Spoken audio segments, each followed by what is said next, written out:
Historia del rey Shahriar y su hermano el rey Shahzaman. Cuéntase, pero Alá es más sabio, más prudente, más poderoso y más benéfico, que en lo que transcurrió en la antigüedad del tiempo y en lo pasado de la edad, hubo un rey entre los reyes de Sasán, en las islas de la India y de la China. Era dueño de ejércitos y señor de auxiliares, de servidores y de un séquito numeroso. Tenía 2 hijos, y ambos eran heroicos jinetes, pero el mayor valía más aún que el menor. El mayor reinó en los países, gobernó con justicia entre los hombres, y por eso le querían los habitantes del país y del reino. Llamábase el rey Shahriar. Su hermano, llamado Shahzaman, era el rey de Salamarcanda al-Aham. Siguiendo las cosas el mismo curso, residieron cada uno en su país, y gobernaron con justicia a sus ovejas durante 20 años, y llegaron ambos hasta el límite del desarrollo y el florecimiento. No dejaron de ser así hasta que el mayor sintió vehementes deseos de ver a su hermano. Entonces ordenó a su visir que partiese y volviese con él. El visir contestó: escucho y obedezco. Partió pues y llegó felizmente por la gracia de Alá. Entró en casa de Shahzaman, le transmitió la paz, le dijo que el rey Shahriar desea ardientemente verle y que el objeto de su viaje era invitar a su hermano. El rey Shahzaman contestó: escucho y obedezco. Dispuso los preparativos para la partida, mandando sacar sus tiendas, sus camellos y sus mulos, y que saliesen sus servidores y auxiliares. Nombró a su visir gobernador del reino y salió en demanda de las comarcas de su hermano. Pero a medianoche recordó una cosa que había olvidado. Volvió a su palacio apresuradamente y encontró a su esposa tendida en el lecho, abrazada con un negro, esclavo entre los esclavos. Al ver tal cosa, el mundo se oscureció ante sus ojos, y se dijo: si ha sobrevenido a tal aventura cuando apenas acabo de dejar la ciudad, ¿cuál sería la conducta de esta libertina si me ausentase algún tiempo para estar con mi hermano? Desenvainó inmediatamente su alfanje y, acometiendo a ambos, los dejó muertos sobre los tapices del lecho. Volvió a salir sin perder una hora ni un instante y ordenó la marcha de la comitiva, y viajó de noche hasta avistar la ciudad de su hermano. Entonces éste se alegró de su proximidad, salió a su encuentro y al recibirlo le deseó la paz. Se regocijó hasta los mayores límites del contento, mandó adornar en honor suyo la ciudad y se puso a hablarle lleno de efusión. Pero el rey Shahzaman recordaba la aventura de su esposa y una nube de tristeza le velaba la faz. Su tez se había puesto pálida y su cuerpo se había debilitado. Al verle de tal modo, el rey Shahriar creyó en su alma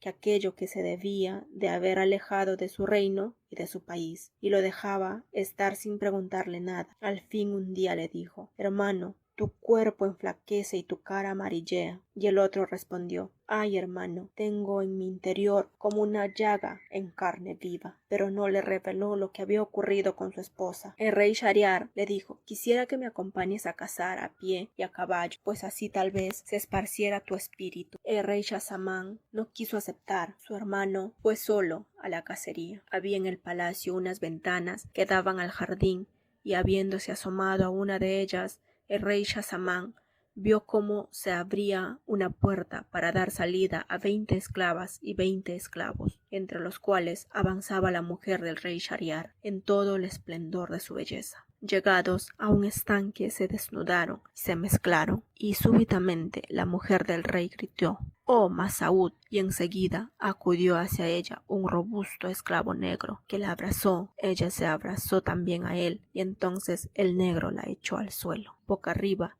y la gozó.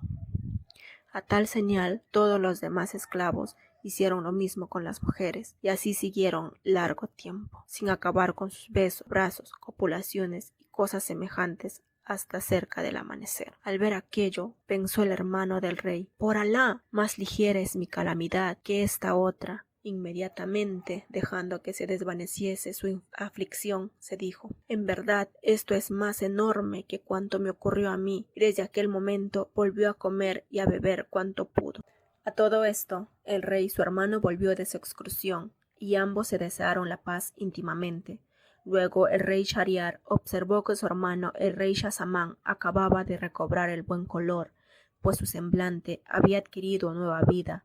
y advirtió también que comía con toda su alma, después de haberse alimentado parcamente en los primeros días. Se asombró de ello y dijo: Hermano, hace poco te veía amarillo de tez y ahora has recuperado los colores. Cuéntame, ¿qué te pasa? El rey le dijo: Te contaré la causa de mi anterior palidez, pero dispénsame de referirte el motivo de haber recobrado los colores. El rey replicó: Para entendernos, relata primeramente la causa de tu pérdida de color y tu debilidad. Y se explicó de este modo: Sabrás, hermano, que cuando enviaste tu visir para requerir mi presencia, hice mis preparativos de marcha y salí de la ciudad. Pero después me recordé de la joya que te destinaba y que te di al llegar a tu palacio. Volví pues y encontré a mi mujer acostada con un esclavo negro, durmiendo en los tapices de mi cama. Los maté a los dos y vine hacia ti, muy atormentado por el recuerdo de tal aventura. Este fue el motivo de mi primera palidez y de mi enflaquecimiento.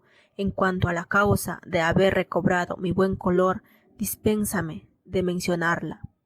Cuando su hermano oyó estas palabras, dijo: Por Alá, te conjuro a que me cuentes la causa de haber recobrado tus colores.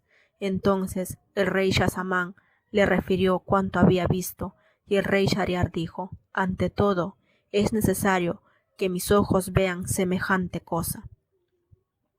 Su hermano le respondió: Finge que vas de caza, pero escóndete en mis aposentos y serás testigo del espectáculo.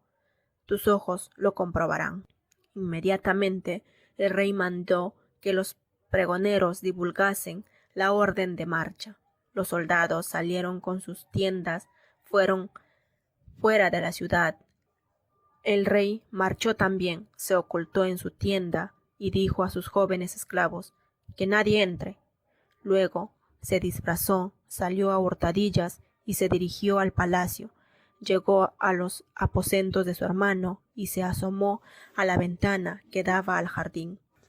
Apenas había pasado una hora cuando salieron las esclavas, rodeando a su señora, y tras ellas los esclavos, e hicieron cuanto había contado Schahzaman, pasando en tales juegos hasta el atardecer.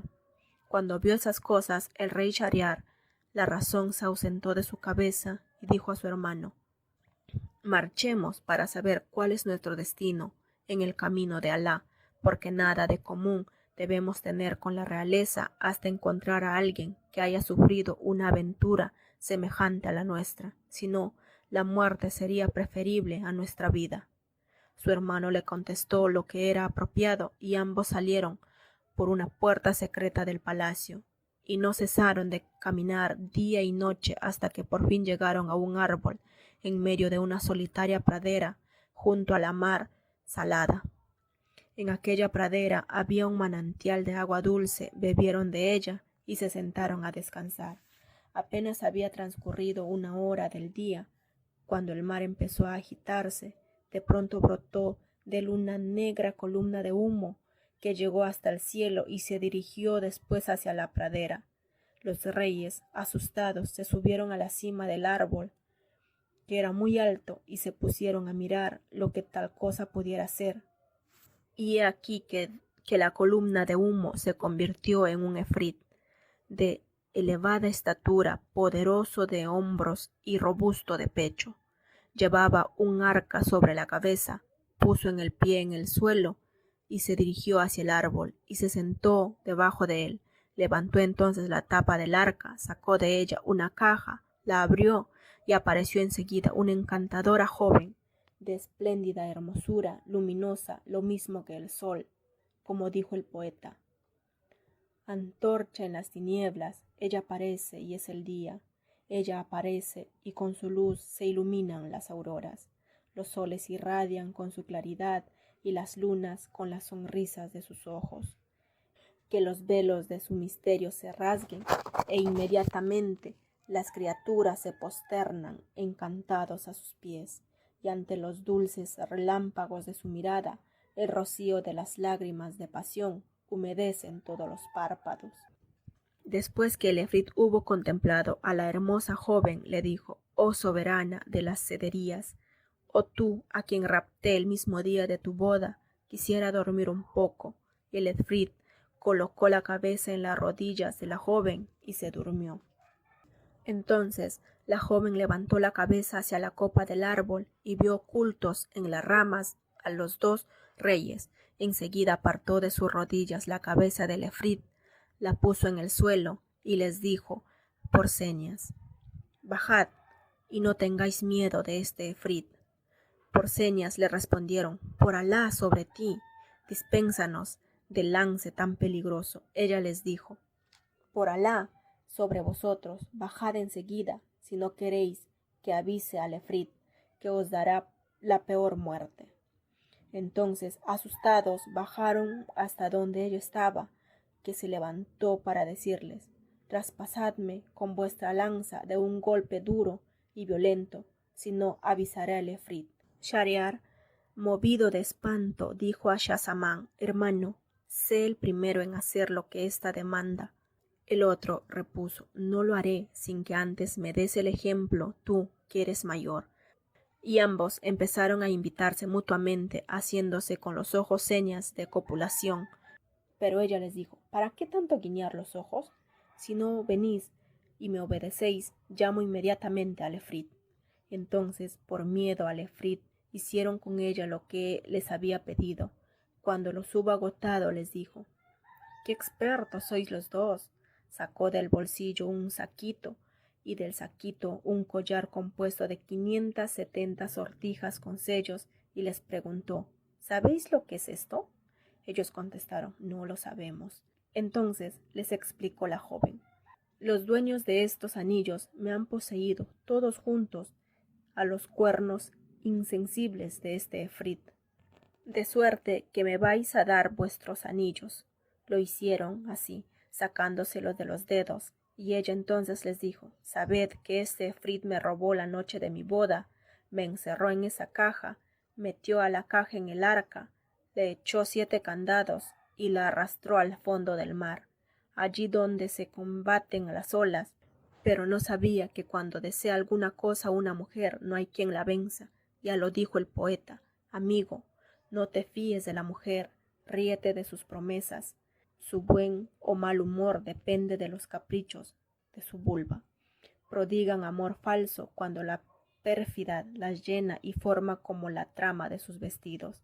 Recuerda respetuosamente las palabras de Yusuf, y no olvides que Eblis hizo que expulsaran a Adán por causa de la mujer.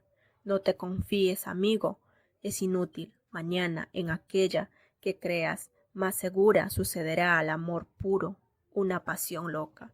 Y no digas: si me enamoro, evitaré las locuras de los enamorados. No lo digas. Sería verdaderamente un prodigio único ver salir a un hombre sano y salvo de la seducción de las mujeres. Los dos hermanos, al oír estas palabras, se maravillaron hasta más no poder, y se dijeron uno a otros: si este es un efrit, y a pesar de su poderío le han ocurrido cosas más enormes que a nosotros, esta aventura debe consolarnos. Inmediatamente se despidieron de la joven y regresaron cada uno a su ciudad. En cuanto al rey Shahriar, entró en su palacio, mandó degollar a su esposa, así como a los esclavos y esclavas. Después ordenó a su visir que cada noche le llevase una joven que fuese virgen, y que cada noche arrebataba a una su virginidad, y cuando la noche había transcurrido mandaba que la matasen. Así estuvo haciendo durante 3 años, y todo era lamentos y voces de horror. Los hombres huían con las hijas que les quedaban. En la ciudad no había ya ninguna doncella que pudiese servir para los asaltos de este cabalgador. En esta situación el rey mandó al visir que, como de costumbre, le trajese a una joven. El visir, por más que buscó, no pudo encontrar ninguna, y regresó muy triste a su casa, con el alma transida de miedo ante el furor del rey. Pero este visir tenía 2 hijas de gran hermosura, que poseían todos los encantos, todas las perfecciones, y eran de una delicadeza exquisita. La mayor se llamaba Sherazada, y el nombre de la menor era Dionisada. La mayor, Sherazada, Había leído los libros, las leyendas de los reyes antiguos y las historias de los pueblos pasados.